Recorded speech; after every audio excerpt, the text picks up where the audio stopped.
One of the favorite Sunday school songs that made its way into our United Methodist hymnal in 1989 says, "I am the church, you are the church, we're the church together."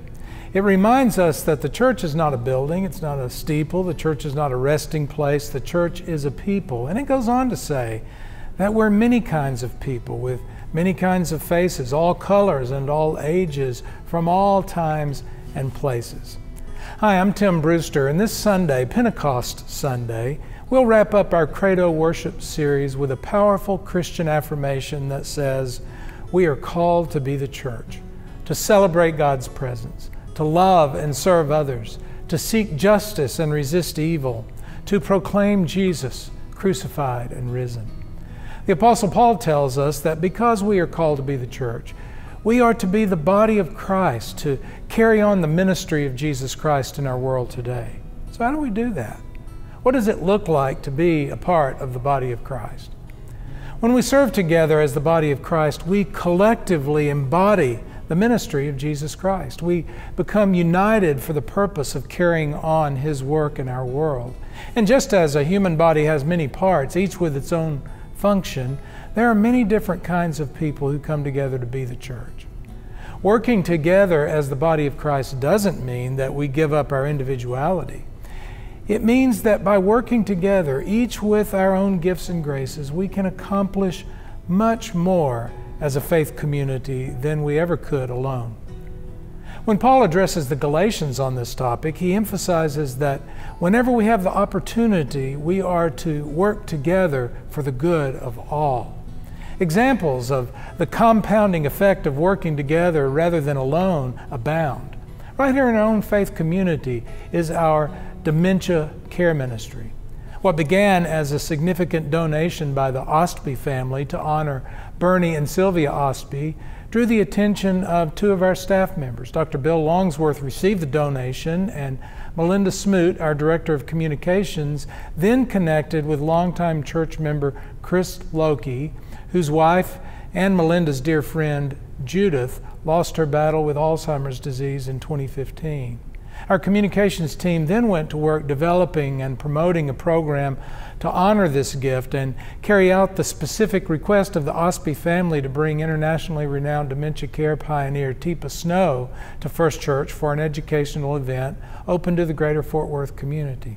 This work then caught the attention of Linda Abel, RN, a member of our congregation who was looking for a way to use her own professional gifts and expertise in ministry to others.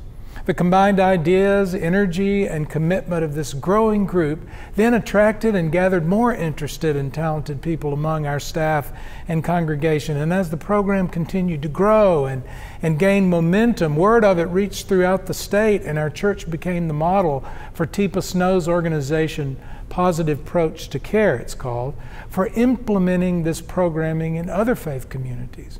And the momentum didn't slow there. In fact, that's when it really began to pick up speed. Our church then began to connect with community agencies who have the same desire and vision for helping those with dementia, as well as their families and caregivers. And then the expanded group began to look into a growing, organized national effort called Dementia Friendly America.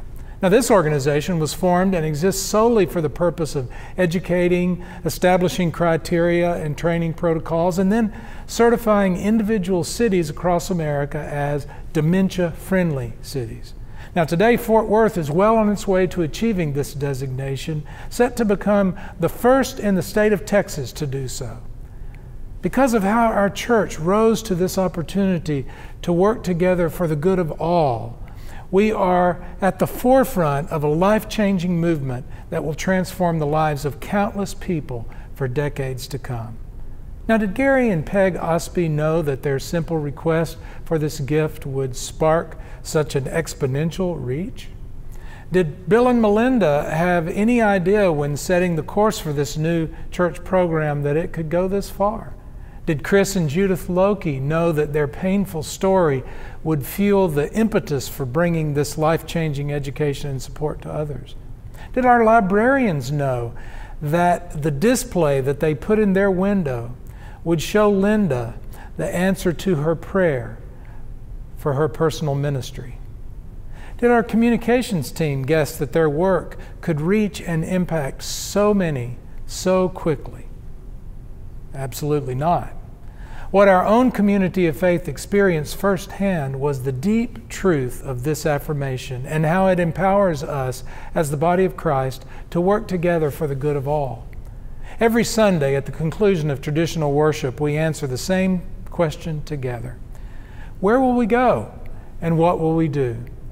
And the answer is always, we will go out to be God's people in the world. And it reminds us each week that we are indeed called to be the church.